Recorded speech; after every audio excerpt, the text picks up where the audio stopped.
This is a True Crime in Real Time update from True Crime Today and the Hidden Killers podcast.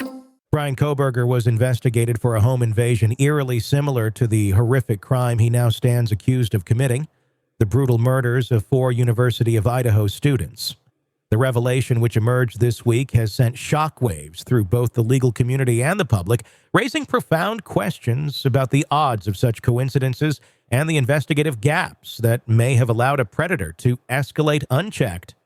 The first case unfolded in October 2021, barely a year before the University of Idaho slayings, and less than 10 miles from the Moscow, Idaho crime scene. A woman in Pullman, Washington, reported being awakened in the early morning hours by the sound of her bedroom door opening. She was met with a masked intruder armed with a knife. The assailant said nothing, his silence amplifying the terror. Acting with remarkable courage, the woman fought back, delivering a kick that sent the man stumbling before he fled through her closet and out of the home. The parallels between the two cases are impossible to ignore. Both crimes occurred in the dead of night when the victims were at their most vulnerable. In each instance, the perpetrator wore a mask and wielded a knife.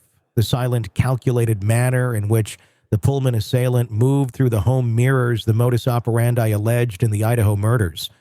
Yet, while the 2021 incident ended with the victims' escape and survival, the Moscow tragedy resulted in the deaths of Ethan Chapin, Zana Kernodle, Kaylee Goncalves, and Madison Mogan, a crime so heinous it has captivated the nation's attention.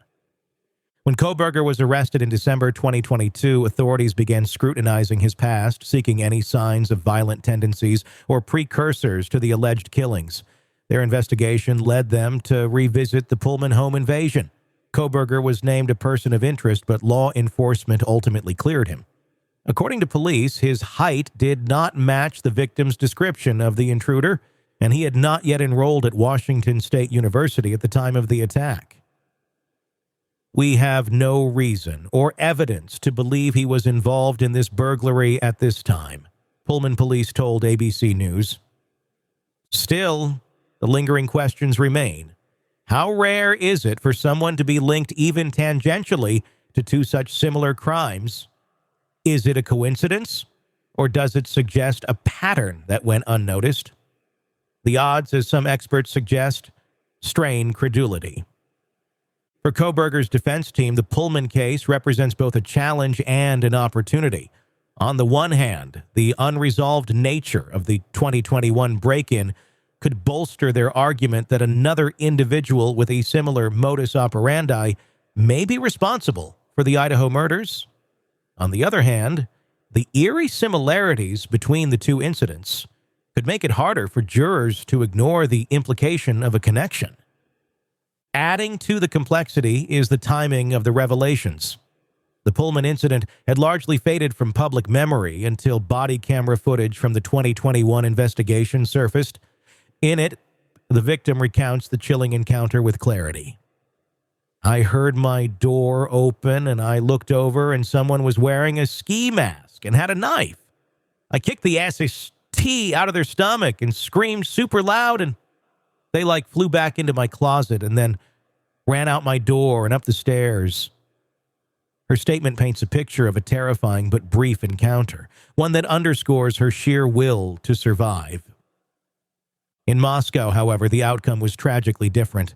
The 4 students, attacked in their sleep, never had the chance to defend themselves. The contrast between these outcomes, one victim escaping, 4 others losing their lives, raises critical questions about what changed in the intervening year. Did the perpetrator learn from the failed attempt in Pullman? Did the crime in 2021 represent an early, unsophisticated attempt that escalated into the meticulously planned massacre in 2022? These are questions that prosecutors and defense attorneys alike will likely explore as Kohberger's trial unfolds. The trial, set to begin in August 2025, is already shaping up to be one of the most closely watched in recent history. With a change of venue to Ada County due to concerns about pretrial publicity, the case will proceed in 2 phases. The first to determine guilt or innocence. The second to decide whether Kohberger, if convicted, will face the death penalty. In motions filed earlier this year, Kohberger's defense team sought to remove the death penalty as an option, citing procedural and evidentiary concerns. The judge denied these motions, leaving the ultimate fate of the accused in the hands of a jury. As the legal teams prepare for trial, the Pullman case looms in the background, a chilling reminder of the unresolved questions that haunt both the prosecution and the defense. For the families of the Idaho victims, the trial represents a step toward justice, but it also underscores the devastating reality of what might have been prevented. Could a deeper investigation into the 2021 incident have uncovered a pattern of behavior? Could it have led to interventions that saved 4 young lives? The answers may never fully emerge, but they will undoubtedly cast a long shadow over the proceedings. The community's reactions have been a mix of outrage, grief, and unease. In Moscow and Pullman alike, residents have grappled with the realization that their seemingly idyllic college towns were the backdrop for crimes of such magnitude. Candlelight vigils and community forums have sought to reclaim a sense of safety and solidarity, but the scars remain visible. For some, the question is not only what happened, but how to prevent it from happening again. As the trial date approaches, the intersection of these two cases, one resolved in the minds of investigators, the other still unfolding, continues to captivate and confound. The odds of a man being questioned about a crime so similar to one he allegedly committed a year later are staggering.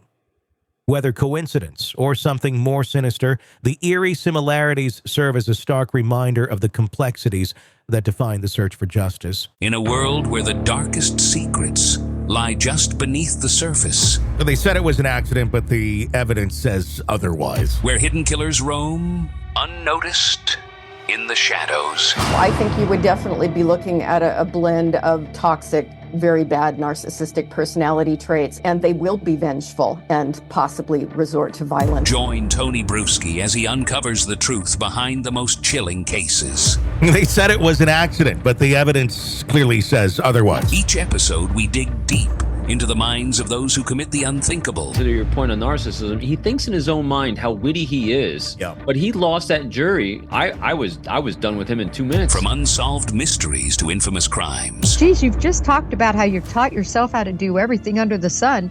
I bet you did a YouTube video, how to best kill somebody with a knife. Hidden Killers with Tony Bruschi takes you where few dare to go. How does someone with such a dark secret go unnoticed for so long? With multiple new episodes every single day. We're not just telling stories, we're seeking justice. Listen now on Apple Podcasts or wherever you get your podcasts. Just search for Hidden Killers with Tony Bruschi.